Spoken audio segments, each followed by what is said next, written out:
Something happened? What happened? Edmund was stunned, unable to react. My daughter just called to tell me that Abigail got into a conflict at the karaoke bar, and both sides fight.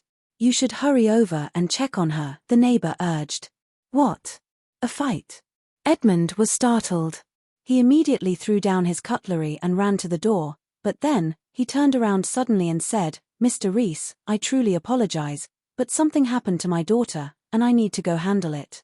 I'll go with you. Dustin stood. It wasn't good to just mooch off someone in their house. If he could lend a hand in any way, he naturally wouldn't be stingy. Well, Edmund was a bit conflicted. Don't worry. I won't make things worse. Dustin smiled. Edmund, don't dawdle any longer. More people means more power.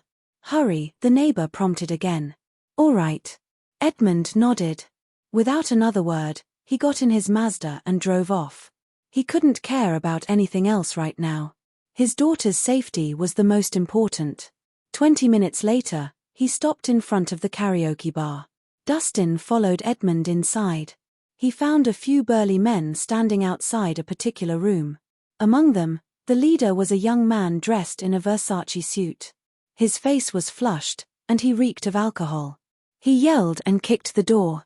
Meanwhile, Abigail and a few other female students were hiding in the room, not daring to come out. Fuck, it should be an honor that I touched your butt.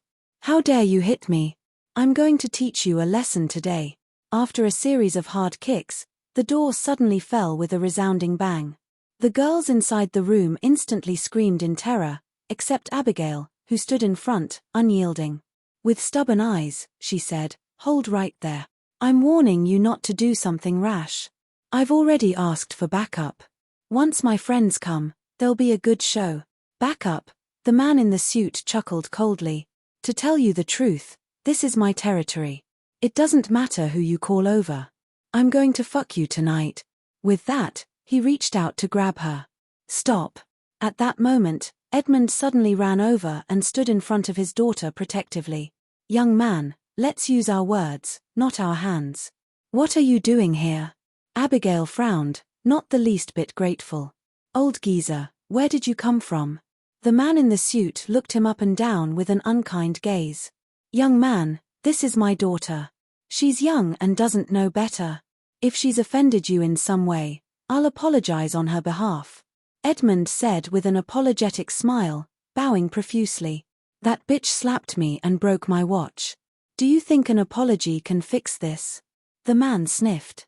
Right then, a girl with short hair beside Abigail suddenly said, "You're the one who behaved obscenely first. If you didn't grope her, you wouldn't have gotten slapped. She should thank her lucky stars that I touched her. Don't be fucking shameless." The man glared.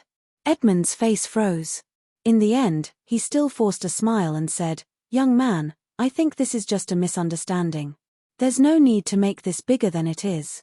Why don't we all take a step back, okay?